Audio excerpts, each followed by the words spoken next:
Okay, so now I want to look at a better way to print the contents of a list. So we talked about this briefly in the first video, how this is the default way of printing a list if you just throw it into the print function. I don't care for this. I would prefer to, well, let's pretend this is for a cafe. We would want to literally list the flavors on the menu in like kind of shopping list format. So in order to do that, we would have to loop through the list and print the items one at a time. So there are plenty of ways to do this. I'll talk about a few of them in this video. So option one, I'll say, is the kind of a classic for loop with a range variable. I'm using the len function, which we talked about in the first video, to, as the value for the range variable. And this will work great, actually. So let's run that. So there we go, exactly what I was looking for. But could I have hard-coded like a 10 in here? Sure, it'll work. There are 10 items, after all, in this list. But I don't know if I'm going to add some. I might remove some. So kind of leaving the door open with the len function.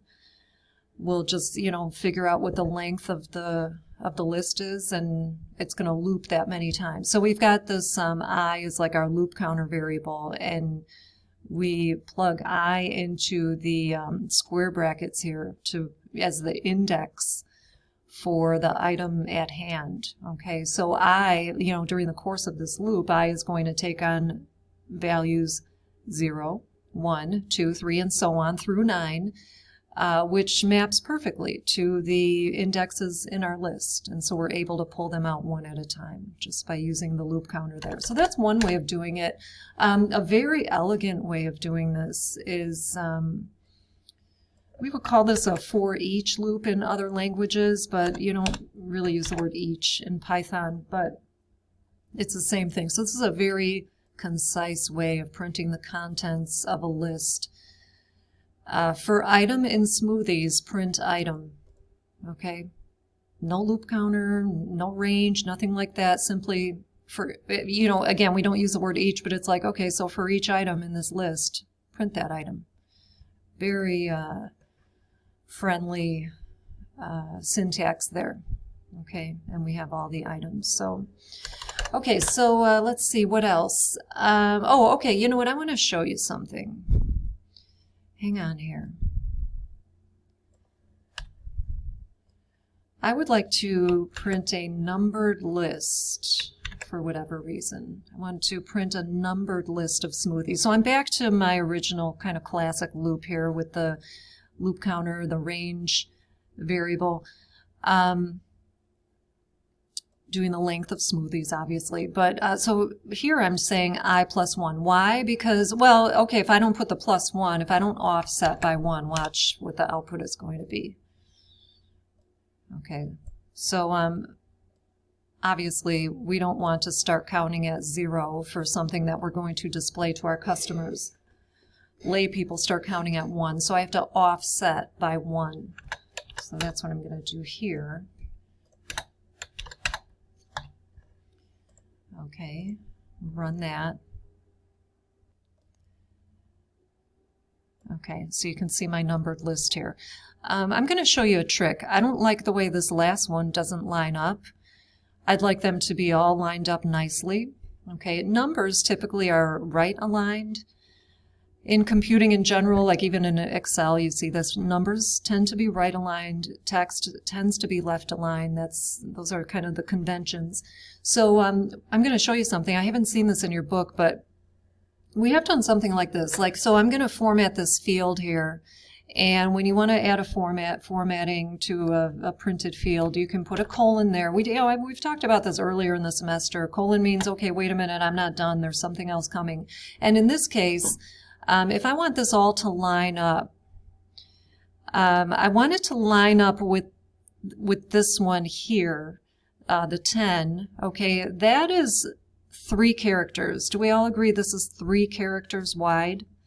It's 3 characters wide. We have the 0, the 1, and the point. So that's 3 characters. And then I want all of the, so I want all of the numbers to be in a field 3 characters wide, and I want it right aligned. They're all going to line up to the right along with the text. That's like typical accounting format, to have like all the decimal points lined up. Okay, so to right align, this is kind of nifty. You just put a right facing arrow. To left align, you would do a left facing arrow. Okay, but I want right aligned in a field width of 3 characters. So that's what that's about. Now watch.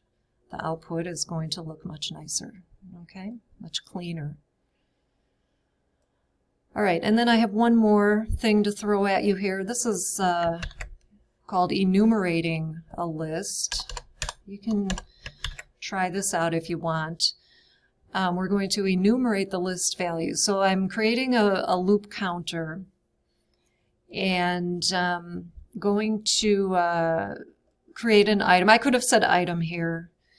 I wanted to mix it up, so I used flavor instead of item. And we have the enumerate. So I'm not just like in this one here, okay, for item. I could have said for flavor in smoothies, print flavor. Okay, so see, I'm just diving right into the list here. But here, I'm not diving right into the list. I'm going to enumerate that list. Enumerate that list, meaning number the list, basically.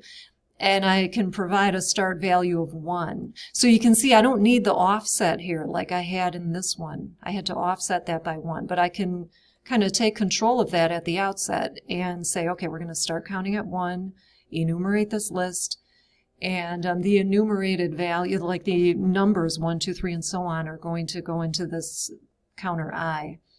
And yeah, so that'll work too. And there it is.